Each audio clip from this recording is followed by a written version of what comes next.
नमस्कार मित्रांनो, स्वागत आहे तुमचं माझ्या आजच्या ब्लॉगमध्ये। तर मी आज बनवणार आहे मसुराची भाजी। तेल टाकलं आहे, मस्त कांदा वगैरे टाकून घेतला आहे, त्याच्यात बघू शकता तुम्ही।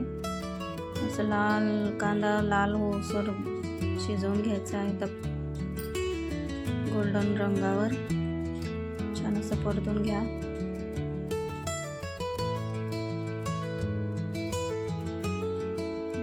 टाका तुम्हाला लागले तर तिखट, त्याच्यात थोडं तिखट, हळद, चवीनुसार मीठ घालून छान परतून घ्यायचं आहे। मग टाकायचं तर अख्खा मसूर, शिजलेला अख्खा मसूर घालायचा। मसूर घालून झाला आहे, जसं 2 शिट्ट्या घेतल्या मसूराच्या 2 शिट्ट्या घेऊन घेतल्या, शिजून जातोय लगेच। त्याच्यात मग नंतर चवीनुसार मीठ टाकून मस्त एकजीव करून घ्या। घेतला मी एकजीव करून घेतलंय मस्तपैकी। आता त्याच्यावर बघा मीठ राहिलंय माझं टाकायचं अजून, आता मीठ टाकेल, पाणी टाकायचं आहे, मीठ टाकायचं आहे।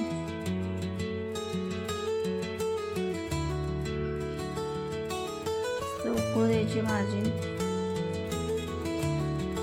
मीठ टाकले मी आता।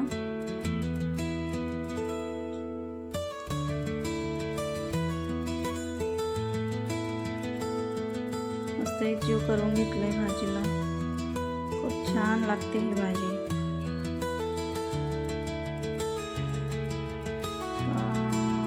पाहिजे थोडं पाणी टाकून घ्या, घट्ट पातळ तुम्हाला जशी पाहिजे तशी करा। नंतर दुसऱ्या गॅसवर कढई तापवायला ठेवली, त्याच्यात तूप टाकलंय,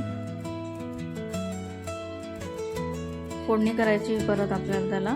त्याच्यामध्ये मिरची आणि लसूण ठेचून घेतलंय, त्याचं फ्राय करायचं आहे। मग थोडी धना पावडर वगैरे टाकायचं चवीनुसार, आपल्याला जे पाहिजे ते। तुम्हाला कसं आवडतं, तिखट जास्त कमी तसं करायचं आहे। एकजीव झालं का मग हेच फोडणी भाजीत टाकायची परत। हे बघा मस्त एकजीव करून घेतलंय, भाजीला छान चव आली होती। करून बघा तुम्ही पण।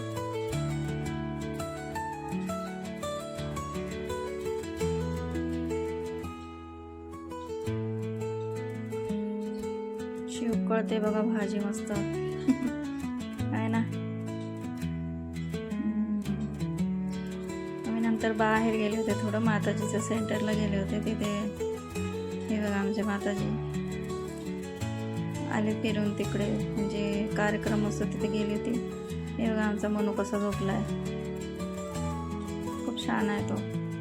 चला बाय बाय, भेटू।